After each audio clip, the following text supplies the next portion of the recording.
आई काठ के नैया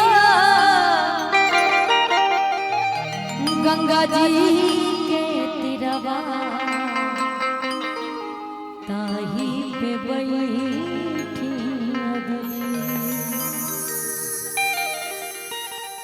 पहिला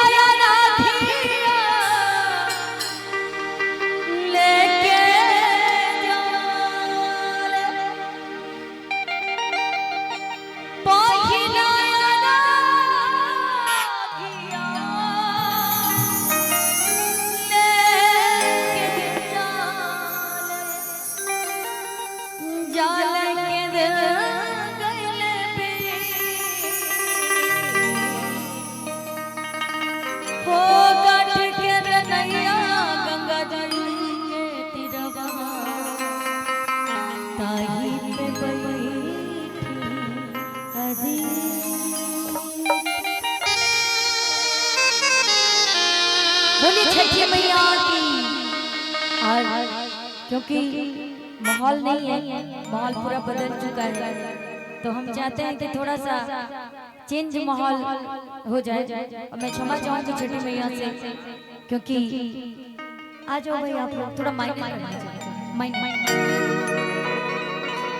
आ जाइए आप लोग, आ जाइए।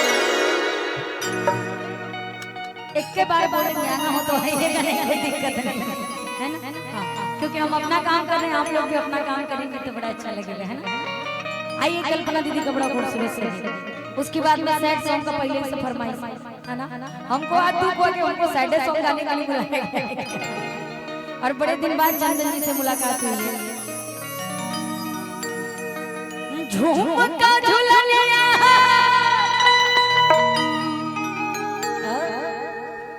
और टिका बहना दुनिया चाहे कजरा के धाम के झुमका झुलनिया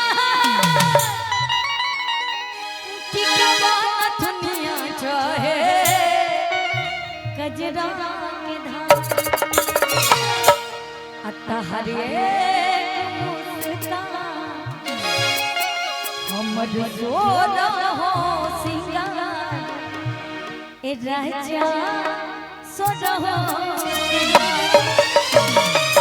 और तोहरे मुस्कान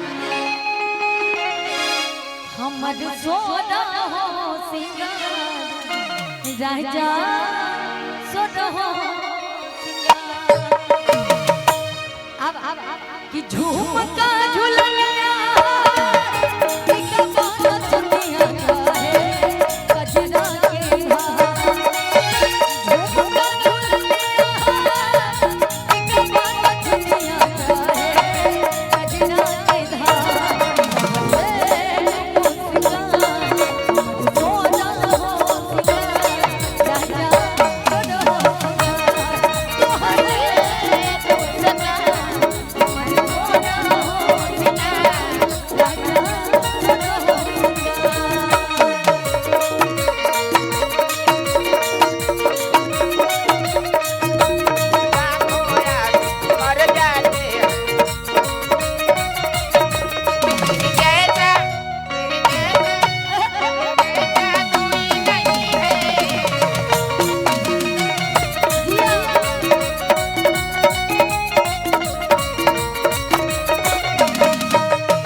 इधर भी तो एक दो लोग उधर हो जाओ, एक दो लोग इधर हो जाओ, एक दो लोग इधर हो जाओ, है ना।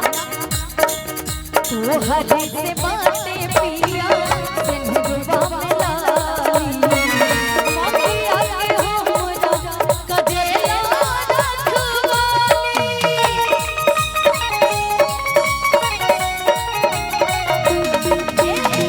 तो हरी से बातें पिया सिंधुवा में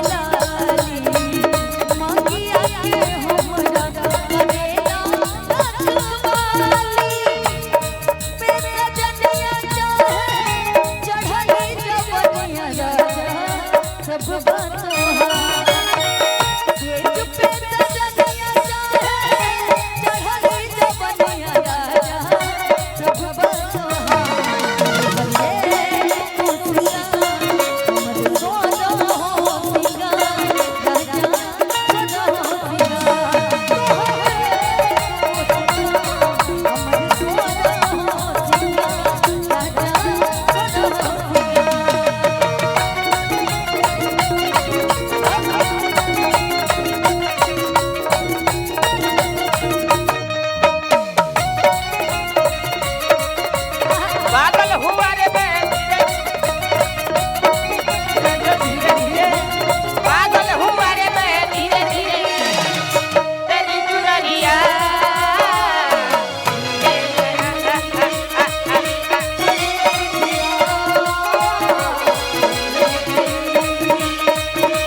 अच्छा मेरे लिए नहीं लेकिन इन लोगों के लिए थोड़ा सा तालियां बजा दो भाई आप लोग। हाँ कुर्सी पे जो लोग बैठे वो तो स्पेशली बजा दें।